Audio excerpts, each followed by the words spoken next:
Ijazah tertahan, masa depan dipertaruhkan.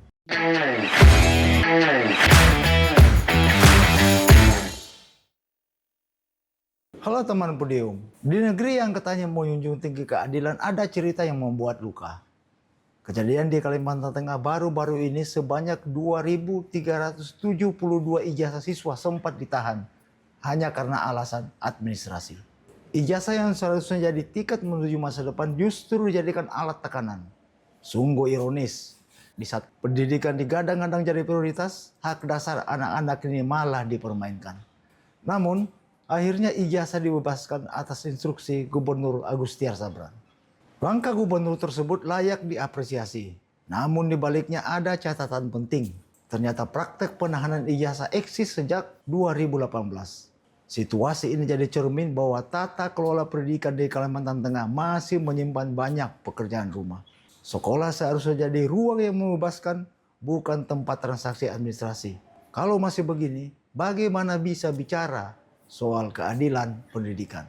Tindakan tegas Agustiar Sabran membebaskan ribuan ijazah itu bukan cuma menyelamatkan masa depan siswa. Lebih dari itu, ia menunjukkan betapa pentingnya peran kepala daerah dalam melindungi hak warganya. Pendidikan bukan soal angka di atas kertas, tetapi kesempatan hidup yang seharusnya terbuka lebar untuk semua.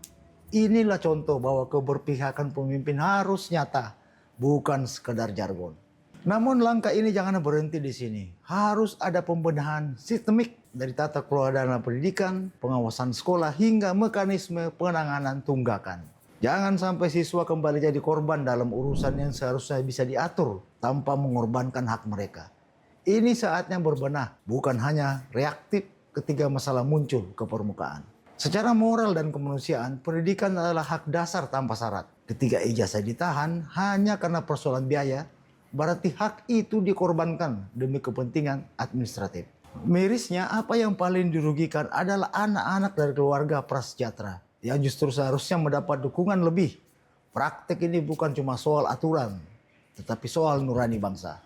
Padahal sudah jelas, Peraturan Sekjen Kemendikbudristek nomor 1 tahun 2022 dan Permendikbud nomor 58 tahun 2024 tegas melarang penahanan ijazah dalam bentuk apapun.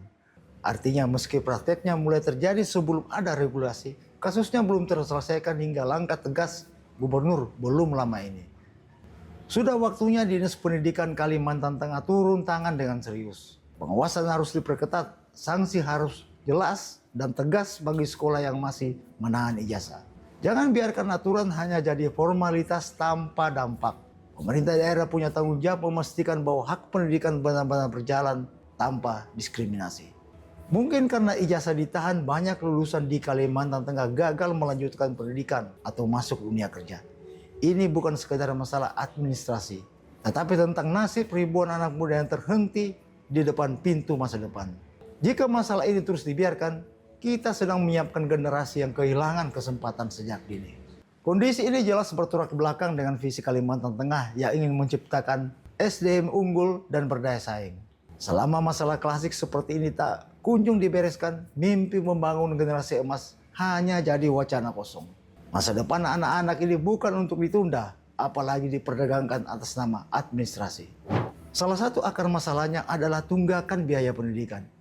Ini sinyal keras bahwa pengelolaan dana BOS dan BOSDA di Kalimantan Tengah perlu dievaluasi total. Sistem pendanaan seharusnya bisa menjamin tidak ada siswa yang kehilangan haknya hanya karena faktor ekonomi. Jangan sampai anggaran pendidikan habis di meja rapat, tetapi gagal menyentuh yang paling membutuhkan. Pemerintah daerah harus memastikan sekolah memiliki dana cadangan atau skema bantuan sosial pendidikan bagi siswa kurang mampu. Dengan begitu tak ada alasan lagi menjadikan ijazah sebagai alat tekanan. Skema anggaran pendidikan di Kalimantan Tengah juga mesti lebih responsif terhadap realitas sosial, ekonomi warga lokal. Pendidikan yang adil bukan soal slogan, tapi soal keberanian membuat kebijakan yang berpihak. Sudah waktunya Kalimantan Tengah membuktikan bahwa mereka sungguh-sungguh membangun generasi emas. Jangan sampai sejarah terus mengulang cerita yang sama.